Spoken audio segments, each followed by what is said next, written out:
Title: The Lost Art of Ancient Navigation. How Our Ancestors Conquered the World. Description: long before GPS and compasses, our ancestors embarked on epic journeys across continents and oceans. How did they find their way? This video explores the incredible, lost art of ancient navigation. We'll delve into how early humans used the stars, sun, natural landmarks, and a deep understanding of their environment to navigate vast, unknown territories. Join us as we uncover the genius of humanity as first explorers and the timeless skills that allowed them to conquer the world. Time stumps. 0 o'clock. Introduction. The first great journeys. 1:15. Navigating by the stars. The celestial compass. 3 o'clock. The sun is a guide. Shadow sticks and daily rhythms for 30. Reading the land. Landmarks and mental. Maps. 6:15. Secrets of the sea. Wave patterns and wildlife. 7:45. The power of memory and storytelling.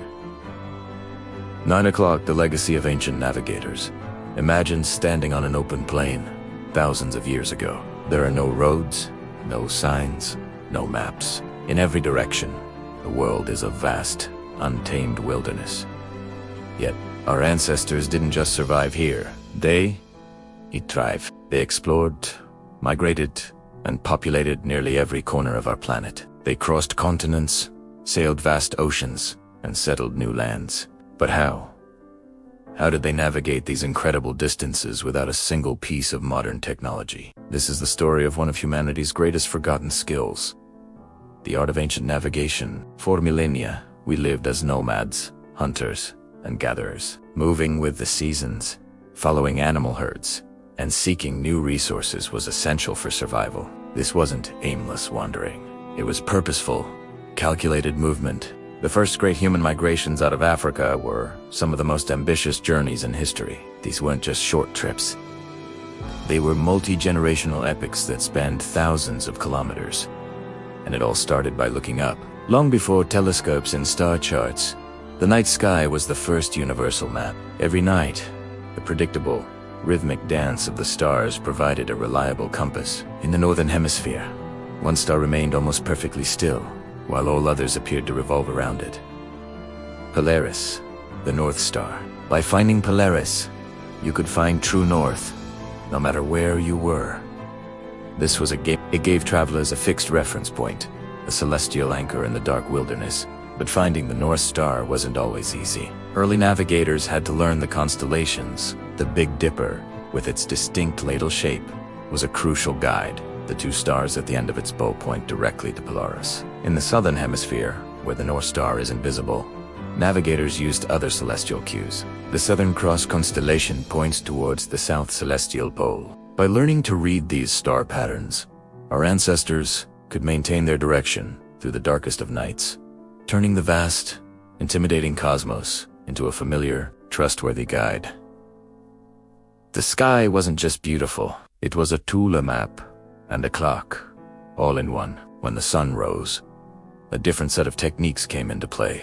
The sun's daily journey across the sky is one of the most consistent patterns in nature. It always rises in the east and sets in the west. This simple fact was a fundamental navigational tool. In the morning, your shadow points west. In the evening, it points east. At midday, in the northern hemisphere, your shadow points north. Ancient people took this a step further with a simple but brilliant invention: the shadow stick. By placing a stick upright in the ground, they could track the movement of its shadow throughout the day. The shortest shadow cast by the stick occurs at noon, and that shadow line marks a perfect north-south axis. By marking the tip of the shadow in the morning and again in the afternoon, they could draw a line connecting the 2 points. This line would run almost perfectly east. It was a simple, effective way to establish cardinal directions anywhere the sun was shining. This knowledge transformed the sun from a source of light and warmth into a precision instrument for finding one's way. But what about on cloudy days, or when you were in a dense forest where the sky was hidden? This is where an even deeper, more intimate knowledge of the environment became crucial.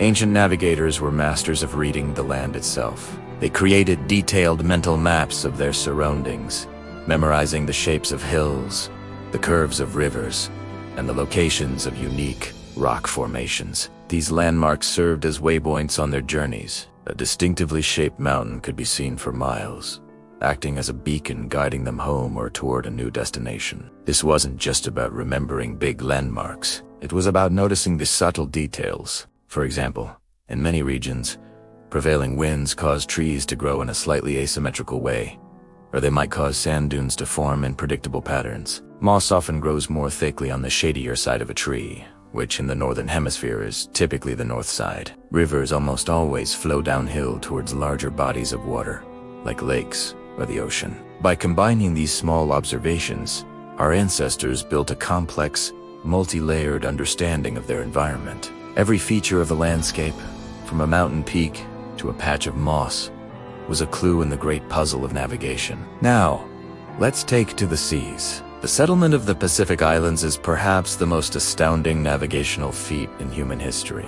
Polynesian navigators crossed thousands of miles of open ocean in outrigger canoes, discovering and settling tiny islands that were mere specks in the vast Pacific. They did this without compasses, sextants, or charts. Their primary tools were their senses, and an incredible body of knowledge passed down through generations. They were masters of reading the ocean itself. They understood how swells, the long, rolling waves generated by distant storms, travel in consistent directions. Even when the wind changed, the underlying swell pattern remained stable. By feeling the motion of the canoe as it moved over these swells, an experienced navigator could hold a steady course, even at night or in fog. They also watched the wildlife. Certain species of birds fly out to sea in the morning to feed and return to land in the evening. Spotting these birds at the end of the day could point the way to an island that was still below the horizon. They even learned to read the clouds, as clouds tend to gather over islands, and the light reflecting off shallow lagoons could create a faint greenish tint on the underside of clouds, a phenomenon known as land glow. All of this knowledge the stars, the sun, the land, the sea, would be useless without one final, critical component: memory. Ancient navigational knowledge wasn't written down in books. It was stored in the minds of the navigators and passed down orally from one generation to the next. This information was often encoded in complex songs, chants, and stories. These weren't just folklore.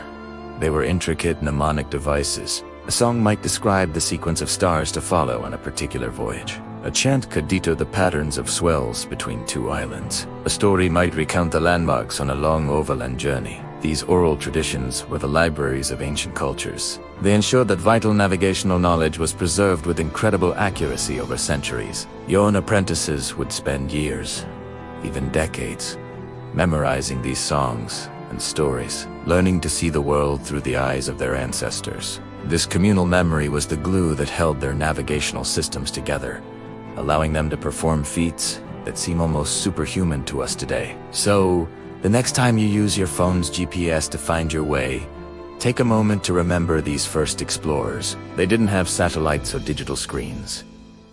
They had the sun, the stars, the land, the sea, and the incredible power of the human mind. They were keen observers, brilliant innovators, and the custodians of a deep, ancient wisdom. Their journeys were not just acts of survival, but triumphs of human intellect and curiosity. The legacy of these ancient navigators lives on, a timeless reminder that sometimes the most powerful tools we have are the ones we are born with. Our senses, our intelligence, and our ability to learn from the world around us. Thanks for joining us on this journey back in time. If you enjoyed this exploration of ancient wisdom, be sure to like this video, subscribe to our channel, and hit the notification bell so you don't miss our next adventure. See you next time.